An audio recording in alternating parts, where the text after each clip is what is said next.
O Senhor esteja convosco. Proclamação do Evangelho de Jesus Cristo, segundo Lucas.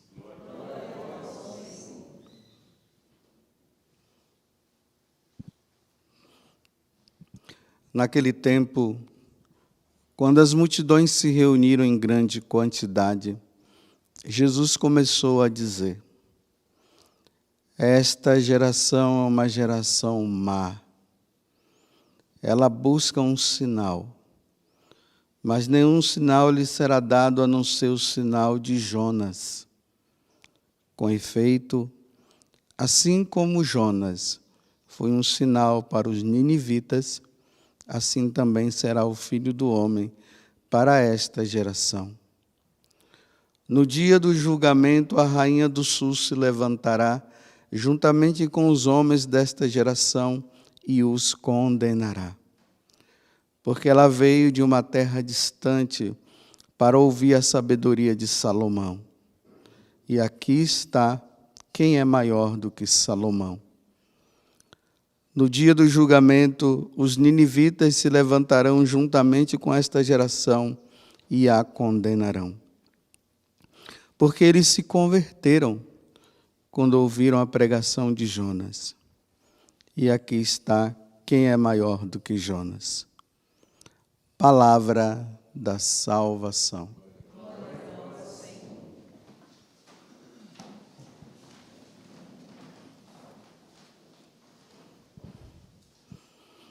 Estamos, meus irmãos e minhas irmãs, nesse tempo de Quaresma, tempo que nós estamos fazendo uma revisão de vida. Precisamos rever a minha vida, como é que ela está, diante de Deus, comigo mesmo e com as pessoas que eu convivo, né? Com os meus irmãos. Lembremos que na quarta-feira passada, nós recebemos as cinzas sobre a cabeça. Será que você esqueceu disso? Nós temos uma mania de esquecer das coisas, né? 8 dias já se passaram. Talvez naquele dia nós estávamos até com aquele coração contrito. Mas já passou, né? Quarta-feira passada. Bem, essa quarta-feira passada, ela não passou. Ela continua durante toda a Quaresma. Ou melhor, durante toda a nossa vida.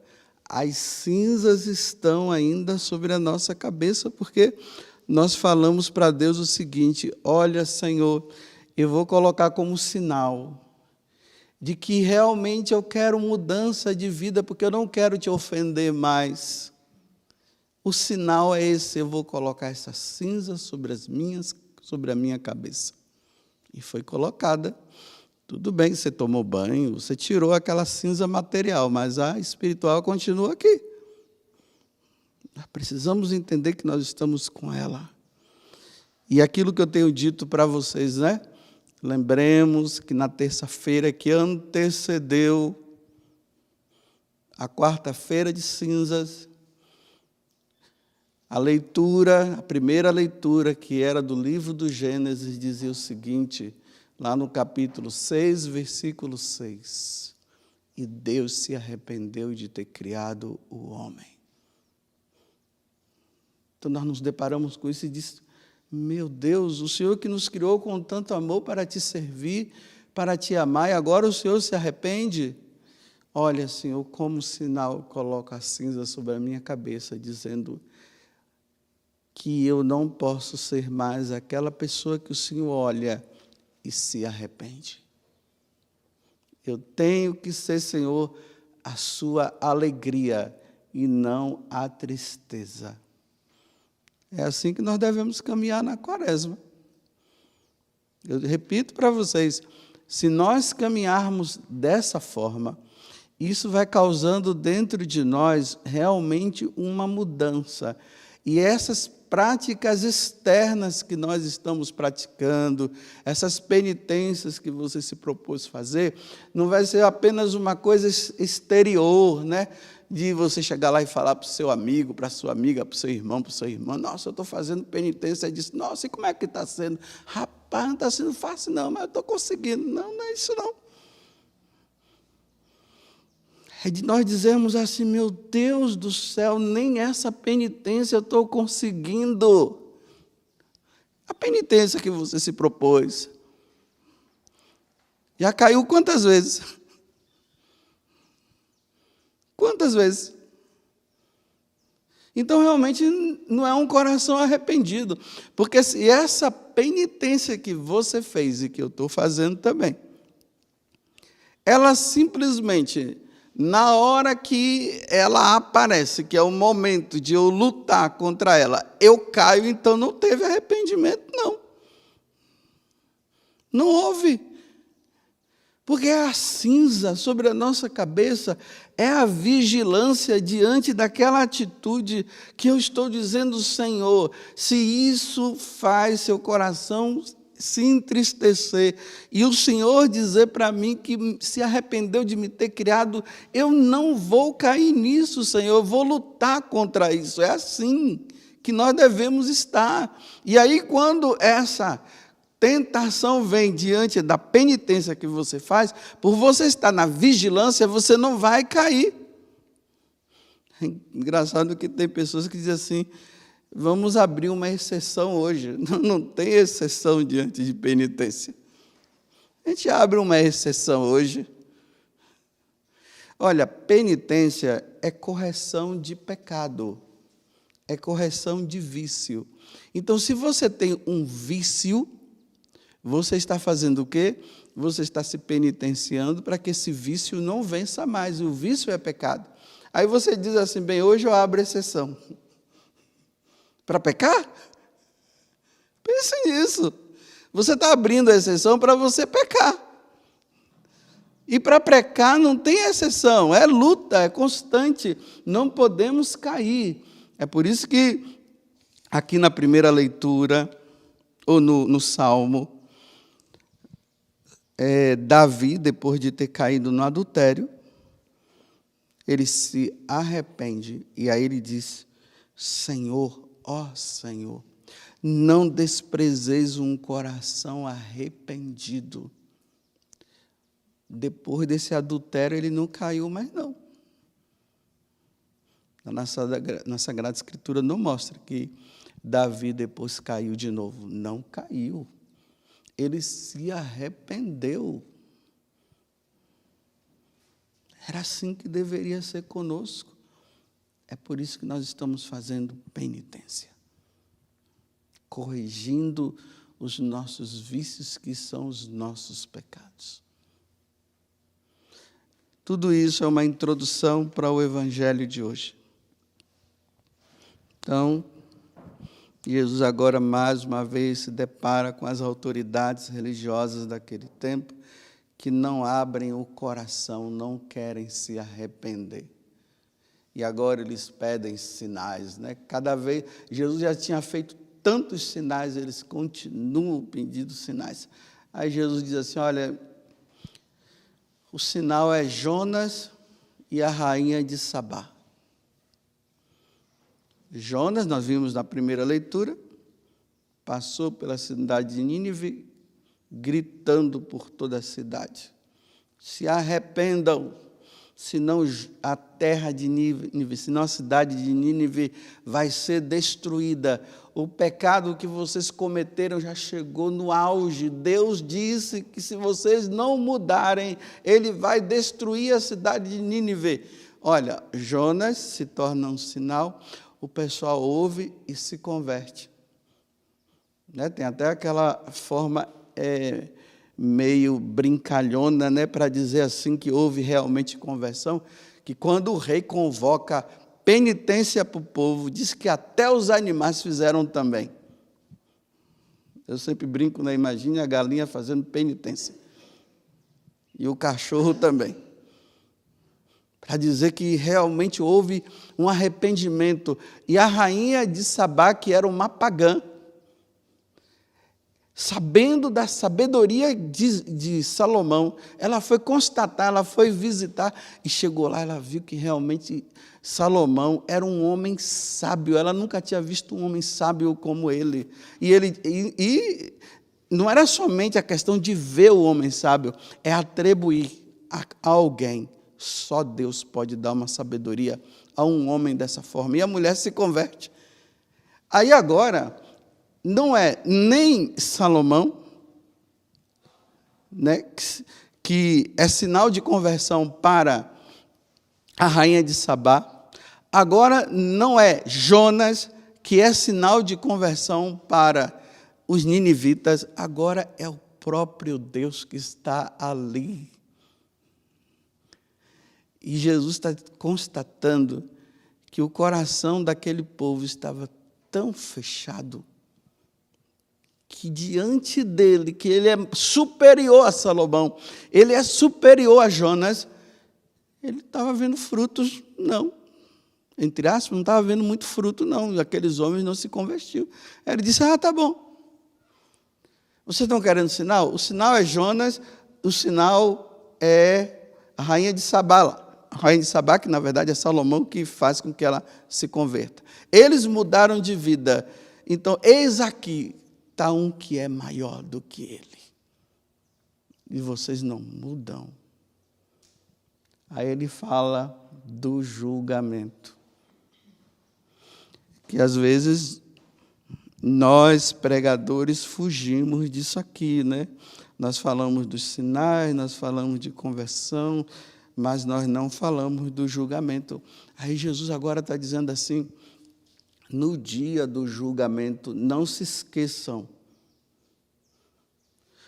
um dia todos nós seremos julgados. Não se esqueçam disso. Na segunda carta aos Coríntios, no capítulo 5, versículo 10, lá diz que todos nós, iremos diante do tribunal de Deus e seremos julgados. E ali vai ser conforme quem fez o bem, quem foi fiel, quem se converteu, quem levou uma vida santa, vai ser julgado e será salvo. Aqueles que levaram uma vida errada vão ser julgados e serão condenados. Por isso que hoje Jesus está dizendo, a rainha de Sabá se converteu e essa geração não se converte, não. Os ninivitas se converteram, mas essa geração má, adúltera, de coração fechado, fica justificando os seus pecados, em vez de reconhecer e pedir perdão, e realmente se arrepender, não, ficam justificando e continuam fazendo. Olha, até a rainha de Sabá vai julgar vocês. E os ninivitas também, porque eles se salvaram. Então vejam, além das nossas práticas, essa penitência que você está fazendo, e espero que realmente ela tenha gerado em você o desejo de não cair mais nessa penitência que você está fazendo. Porque se você está fazendo que é uma penitência, então é pecado. E como eu disse, não se abre exceção. É pecado. Então, se é pecado para você, você não pode abrir exceção. Se é um vício, você não pode abrir exceção.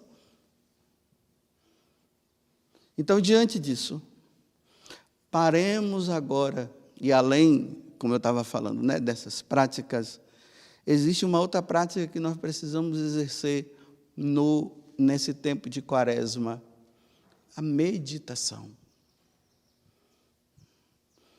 É uma prática, a meditação. Então, que meditação nós podemos fazer nessa Quaresma? A meditação do julgamento. Faça essa meditação. reserve um momento do dia e medite sobre o seu julgamento. Então, como é que vai acontecer? No dia que o pessoal receber a notícia assim, olha, padre, vou falar eu, né? Padre José Augusto morreu, aí você vai se espantar. Nossa, mas ele celebrou a missa hoje de manhã, não tem hora para morrer, não. Então, quando você receber a notícia, Padre José Augusto morreu, então saiba o seguinte, a alma do Padre José Augusto. Então, eu estou fazendo a minha meditação para você fazer a sua, estou te ensinando, né? Então, a minha alma sai do meu corpo, por isso que eu morri. Quando ela vai diante do trono de Deus. No livro do Apocalipse, depois vocês pegam lá, o capítulo 20, do versículo 11 até o 15, lá descreve como é o julgamento. Então, lá diz assim, João, né? Eu vi os mortos e os vivos diante de Deus. Então, aqueles que haviam morrido e aqueles que estavam vivos ali no tempo do julgamento final, todos estavam diante de Deus. E ali diz assim, e o livro da vida foi aberto. Diante de quem? Diante do juiz. E ali estava escrito tudo que era pecado, que eu não venci. O livro foi aberto. Imagina, meus irmãos, esses pecados que você está nessa quaresma. Você colocou como penitência e você está aí brincando, né? Na hora você faz, outra hora você faz. Você abre uma exceção hoje, amanhã você volta de novo. Na quarta-feira passada colocamos a cinza sobre a cabeça, a gente está brincando, tá? Aí de vez em quando a gente vai lá, se confessa, depois a gente volta e cai de novo. E não luta, não tem aquela verdadeira luta.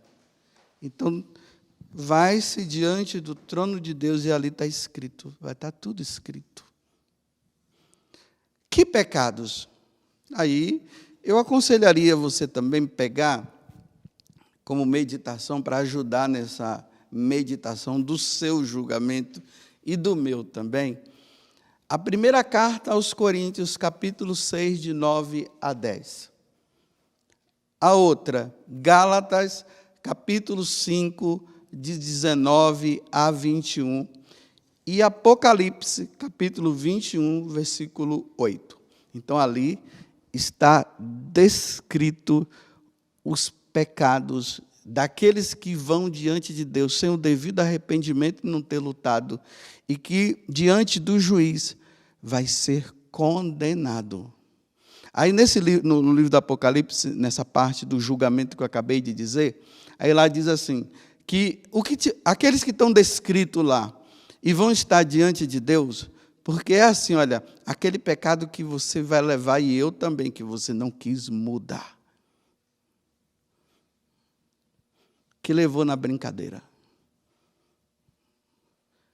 Então, você vai, eu também, eu e você, eu não quero levar, não. Por isso a luta.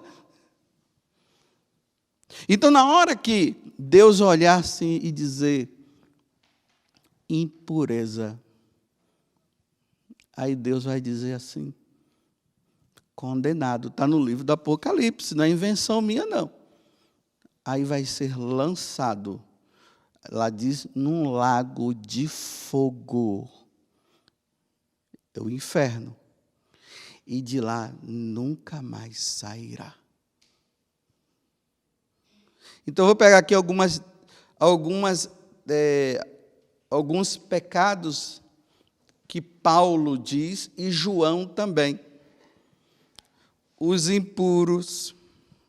Veja se esse mundo, as pessoas estão vivendo a pureza. os impuros, os adúlteros. Olha quantas pessoas aí que estão casadas, mas não casaram na igreja. Vieram de um outro casamento, meus irmãos, e se juntaram. Isso é adultério. Os adúlteros, os efeminados. Quem são os efeminados, meus irmãos? Quem são?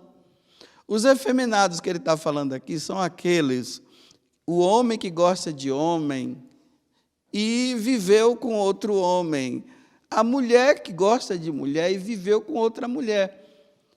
Porque pode ter o efeminado que vive a castidade, esse se salvará. O efeminado, né, vamos dizer assim, os homossexuais, eu estou trazendo o que a Sagrada Escritura, que nós cremos no que foi revelado, eu estou falando do que Deus está falando.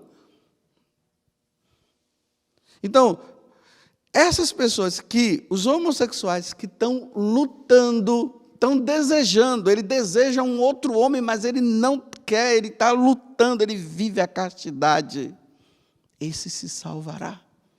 Quem é que não vai se salvar?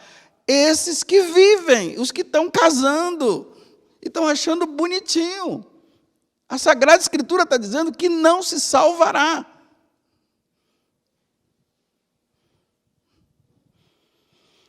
Os avarentos, os ladrões. Olha quanta corrupção aí hoje, né? Virou moda a corrupção. Os ladrões. Os bêbados.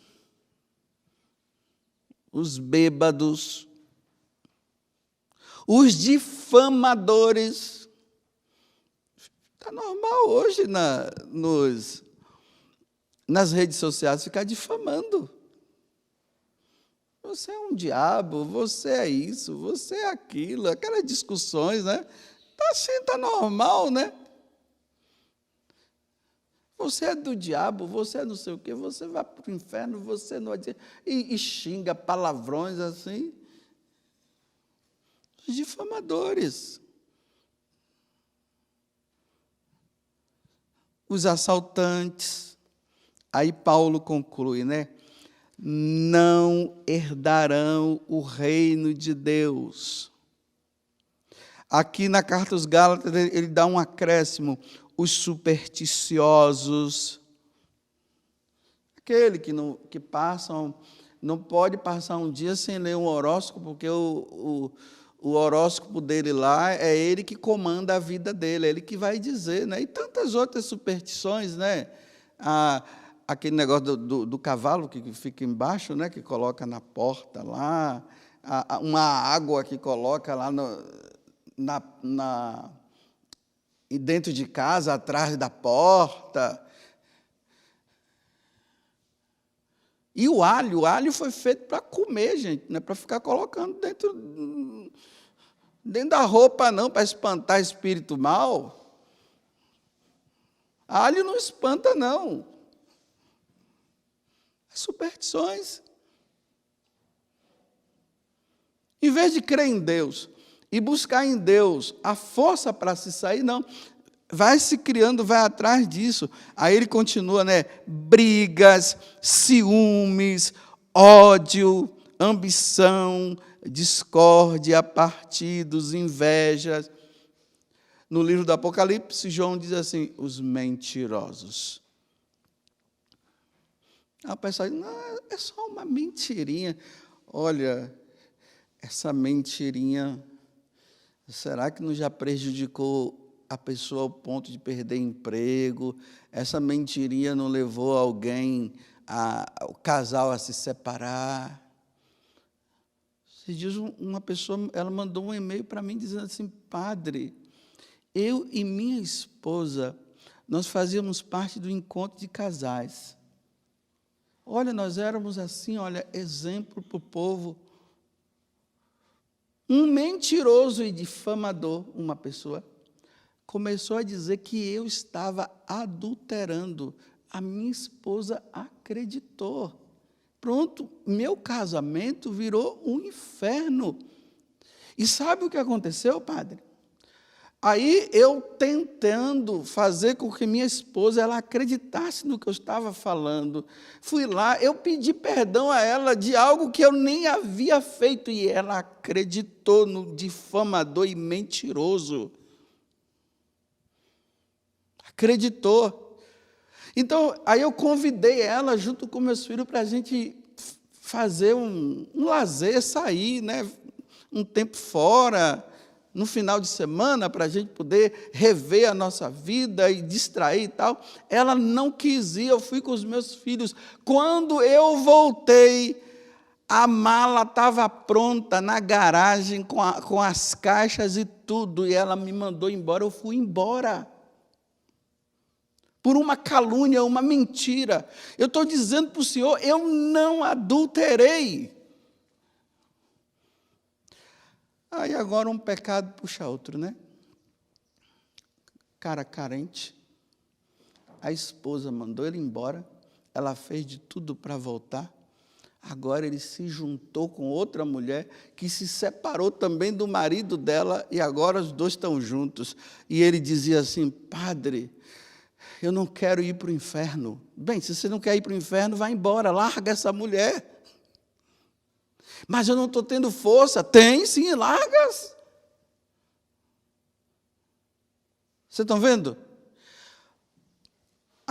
O mentiroso ou a mentirosa separou um casal, destruiu uma família com uma grande mentira. A mulher acreditou, ela tira o marido de casa, ele agora carente se junta com uma outra mulher. Mas não minimiza o pecado dele, não.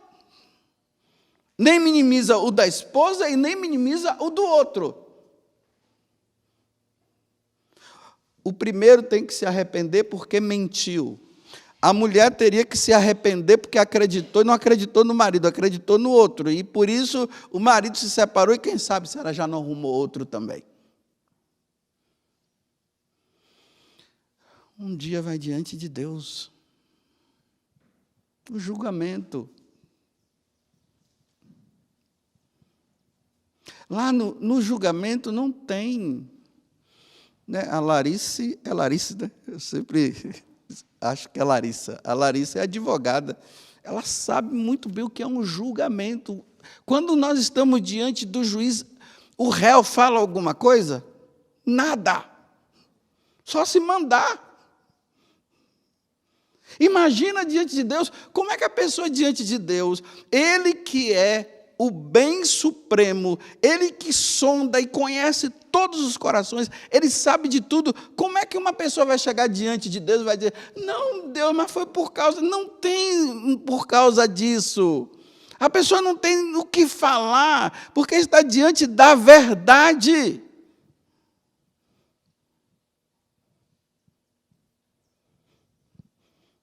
Meditem sobre isso. Tenha coragem. Não fuja, não. As pessoas ficam querendo fugir da verdade. Por exemplo, dessa meditação. Vocês pensam que é fácil eu chegar lá diante de...